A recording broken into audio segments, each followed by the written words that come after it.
मध्य प्रदेश विधानसभा चुनाव को लेकर कांग्रेस पार्टी उम्मीदवारों की पहली सूची कभी भी जारी कर सकती है। सबसे ज्यादा चर्चा दिग्गज नेताओं की सीट को लेकर है। बीजेपी ने प्रदेश से लेकर राष्ट्रीय स्तर तक के करीब 20 कद्दावर नेताओं को मैदान में उतारा है। इनमें 3 केंद्रीय मंत्री भी शामिल हैं।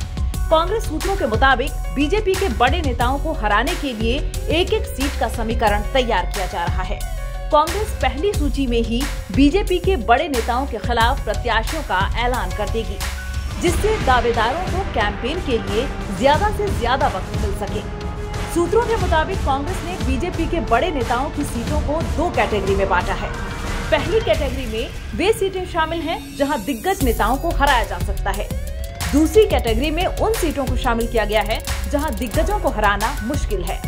कांग्रेस ने बीजेपी के 7 बड़े दिग्गज के लिए विशेष प्लान तैयार किया है। इनमें से 5 दिग्गज तो बीजेपी की तरफ से मुख्यमंत्री पद के दावेदार हैं। मध्य प्रदेश में भारतीय जनता पार्टी ने अब तक उम्मीदवारों की 4 सूची जारी की है, जिसमें 135 से ज्यादा नाम शामिल हैं। पार्टी ने बुधनी से शिवराज सिंह चौहान, दतिया से नरोत्तम मिश्रा, दिमनी से नरेंद्र तोमर, इंदौर 1 से कैलाश विजयवर्गीय, नरसिंहपुर से प्रहलाद पटेल, सांवेर से तुलसी सिलावट और गाडरवारा से उदय प्रताप सिंह को प्रत्याशी बनाया है। इंदौर 1, दिमनी और गाडरवारा जैसी सीटें अभी कांग्रेस के पास है, तो दतिया और बुधनी जैसी सीटों पर लंबे वक्त से बीजेपी का कब्जा है। बीजेपी के कुछ और बड़े नेताओं के चुनावी मैदान में उतरने की बात कही जा रही है। इनमें केंद्रीय मंत्री ज्योतिरादित्य सिंधिया, केंद्रीय मंत्री वीरेंद्र खटीक और सांसद गुमान सिंह डामोर का नाम प्रमुख रूप से शामिल है। सिंधिया को गुना के किसी सीट से टिकट दिए जाने की बात कही जा रही है। अब चलिए बताते हैं कांग्रेस का प्लान क्या है। सबसे पहले हम चर्चा करते हैं कैलाश विजयवर्गीय की। मालवा के कद्दावर नेता और मुख्यमंत्री पद की रेस में शामिल कैलाश विजयवर्गीय इंदौर 1 नंबर सीट से बीजेपी के उम्मीदवार हैं। इंदौर 1 नंबर सीट अभी कांग्रेस के कब्जे में है और यहां से संजय शुक्ला विधायक हैं। कांग्रेस इस बार भी शुक्ला को ही टिकट देने की तैयारी में है। कांग्रेस की रणनीति यहां पूरी तरह शुक्ला बनाम कैलाश का चुनाव कराने की है। शुक्ला पूरे चुनाव में स्थानीय मुद्दे को उठा रहे हैं। कैलाश विजयवर्गीय पर इमोशनल अटैक भी कर रहे हैं। शुक्ला को डोर टू डोर कैंपेन पर फोकस करने के लिए कहा गया है। पार्टी के रणनीतिकारों का मानना है कि अगर शुक्ला बनाम कैलाश का चुनाव अंत तक हुआ तो कैलाश चुनाव हार सकते हैं। इंदौर 1 का जातीय समीकरण भी कांग्रेस को अपने पक्ष में दिख रहा है।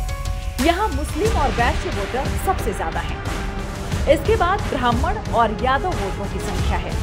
कांग्रेस मुस्लिम ब्राह्मण गठजोड़ पर ज्यादा फोकस कर रही है। 2018 में संजय शुक्ला ने वैश्य समाज से आने वाले सुदर्शन गुप्ता को 8000 वोटों से हराया था। शुक्ला ने कैलाश को पिछली बार से ज्यादा वोटों से हराने का दावा किया है। चलिए अब आपको बताते हैं केंद्रीय कृषि मंत्री नरेंद्र तोमर के संबंध में। केंद्रीय कृषि मंत्री नरेंद्र तोमर दिमनी से बीजेपी के उम्मीदवार बनाए गए हैं। दिमनी विधानसभा सीट पर वर्तमान में कांग्रेस के विधायक हैं। दिमनी मुरैना लोकसभा का हिस्सा है, जहां से तोमर सांसद भी हैं। तोमर को बीजेपी में सीएम पद का दावेदार माना जा रहा है। दिमनी कांग्रेस का गढ़ माना जाता रहा है। 2018 में सिंधिया समर्थक गिरिराज दंडोतिया यहां से चुनाव जीते थे, लेकिन 2020 में वे बीजेपी में शामिल हो गए। हालांकि उपचुनाव में गिरिराज दंडोतिया अपनी सीट नहीं बचा पाए। कांग्रेस के रविंद्र तोमर यहां से अभी विधायक हैं। उनकी दावेदारी भी सबसे मजबूत मानी जा रही है। कांग्रेस यहां केंद्रीय मंत्री के परफॉर्मेंस को मुद्दा बनाने की रणनीति पर काम कर रही है। लोकसभा चुनाव 2019 में दिमनी से तोमर को करीब 67,000 वोट मिले थे, जबकि कांग्रेस के प्रत्याशी को 40,000 वोट मिले थे। 2020 के उपचुनाव में यह आंकड़ा काफी बदल गया। 2020 के उपचुनाव में रविंद्र तोमर को 72,000 वोट मिले, जबकि बीजेपी उम्मीदवार को सिर्फ 42,000। कांग्रेस यहां तोमर के खिलाफ लगातार छोटे छोटे मुद्दे को उठा रही है। मसलन कई जगहों पर अभी भी सड़कों का गड्ढा नहीं भराया है।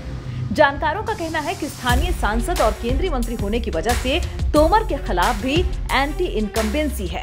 कांग्रेस इसी को भुनाने में लगी है। चलिए अब आपको बताते हैं केंद्रीय कृषि मंत्री प्रहलाद पटेल के संबंध में। नरसिंहपुर सीट से बीजेपी ने केंद्रीय मंत्री प्रहलाद पटेल को मैदान में उतारा है। इस सीट से उनके भाई जालम पटेल अभी तक विधायक थे। जालम की रिपोर्ट सही नहीं होने की वजह से ही प्रहलाद को मैदान में उतारा गया है। प्रहलाद के नाम का ऐलान होते ही बीजेपी के कामकाज को मुद्दा बना रही है। कांग्रेस यहाँ भी लोकल नेताओं के सहारे पटेल को मात देने की रणनीति पर काम कर रही है। पटेल के टिकट मिलने के तुरंत बाद यहाँ एक रैली में पूर्व नेता प्रतिपक्ष अजय सिंह ने कहा कि जो व्यक्ति मंत्री रहते काम नहीं किया वो विधायक बनकर क्या करेगा। पटेल को घेरने के लिए क्षेत्र में उद्योग के मुद्दे को भी कांग्रेस उठा रही है। पटेल केंद्र में खाद्य प्रसंस्करण विभाग के मंत्री भी हैं। पिछली बार कांग्रेस ने लाखन पटेल को यहाँ से उम्मीदवार बनाया था, जो 15,000 वोटों से हार गए थे। लाखन पटेल इस बार भी काफी सक्रिय हैं। लाखन यहाँ अवैध कॉलोनी, सड़क, पानी को मुख्य रूप से मुद्दा बना रहे हैं। जातिगत समीकरण की बात करें तो नरसिंहपुर विधानसभा में लोधी वोटरों का काफी दबदबा है। ब्राह्मण और मुस्लिम वोटर भी यहाँ खेल बिगाड़ने में सक्षम है। चलिए अब आपको बताते हैं फग्गन सिंह कुलस्ते के बारे में। मंडला के निवास सीट से केंद्रीय मंत्री कुलस्ते को टिकट दिया गया है। कुलस्ते के लिए विधायकी जीतना इस बार आसान नहीं है।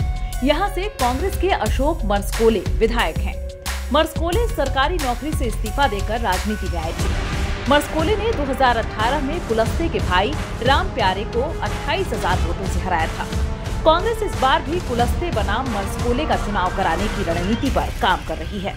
कुलस्ते के रिपोर्ट कार्ड को जनता के बीच पार्टी ले जाएगी। कांग्रेस यहाँ मंडला जबलपुर हाईवे, चुटका परमाणु परियोजना और पलायन को मुख्य मुद्दा बनाने की रणनीति पर काम कर रही है।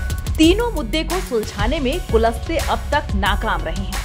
मंडला जबलपुर हाईवे को लेकर तो केंद्रीय मंत्री नितिन गडकरी को माफी भी मांगनी पड़ी थी। चलिए अब आपको बताते हैं शिवराज सिंह चौहान के संबंध में। मुख्यमंत्री शिवराज सिंह चौहान फिर से अपने पारंपरिक बुधनी सीट से चुनाव लड़ेंगे।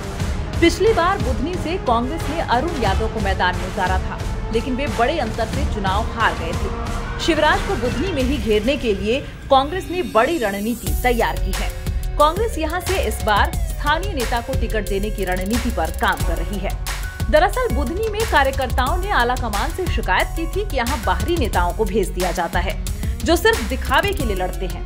कांग्रेस से शिवराज के खिलाफ लड़ने के लिए यहाँ से 2 नामों की चर्चा सबसे ज्यादा है। पहला नाम पर्वतारोही मेघा परमार की है। परमार को कमलनाथ ने मई में कांग्रेस ज्वाइन कराया था। दूसरा नाम पत्रकार से नेता बने नितिन दुबे की है। दुबे दिग्विजय सिंह के समर्थक हैं। बुधनी में नर्मदा रेत खनन और भ्रष्टाचार का मुद्दा काफी बड़ा है। कांग्रेस इसी 2 मुद्दे पर शिवराज को घेरने की कोशिशों में जुटी है। पार्टी की रणनीति है कि शिवराज के खिलाफ मजबूत उम्मीदवार देकर उन्हें क्षेत्र में ही समेट दें। चलिए अब आपको बताते हैं नरोत्तम मिश्रा के बारे में। दतिया में नरोत्तम मिश्रा को हराने की जिम्मेदारी दिग्विजय सिंह के पास है। नरोत्तम शिवराज सरकार में सबसे पावरफुल मंत्री हैं। उनके पास गृह जैसा बड़ा महकमा था। वे दतिया से लगातार 5 चुनाव जीत चुके हैं। 2018 में कांग्रेस उम्मीदवार को दतिया सीट पर सिर्फ 3,000 वोटों से हार मिली थी, जबकि नोटा के पक्ष में 2,085 वोट पड़े थे। कांग्रेस यहां उम्मीदवार चयन में काफी सावधानी बरत रही है। सभी दावेदारों को दिग्विजय साथ रहने की शपथ दिलवा रहे हैं। दतिया से अवधेश नायक कांग्रेस टिकट के प्रबल दावेदार हैं। राजेंद्र भारती भी मार्जिन का हवाला देकर टिकट मांग रहे हैं। कांग्रेस की रणनीति दोनों नेता को साध कर यहाँ नरोत्तम का गेम बिगाड़ने की है। जातिगत समीकरण की बात करें तो दतिया सीट पर कुशवाहा और ब्राह्मण वोटरों की संख्या लगभग बराबर है। दलित और ओबीसी वोटर भी यहाँ समीकरण उलट पुलट करने में सक्षम है। चलिए अब आपको बताते हैं तुलसी सिलावट के संबंध में। ज्योतिरादित्य सिंधिया के करीबी और शिवराज सरकार में मंत्री तुलसी सिलावट इंदौर के सांवेर सीट से मैदान में है। सांवेर में सिलावट को पटखनी देने की कमान दिग्विजय के पास है। सिलावट 2020 में 53,000 वोटों से चुनाव जीते थे। सांवेर से कांग्रेस के रीना बोरासी टिकट के प्रबल दावेदार हैं। हालांकि घर में ही उनका विरोध हो रहा है।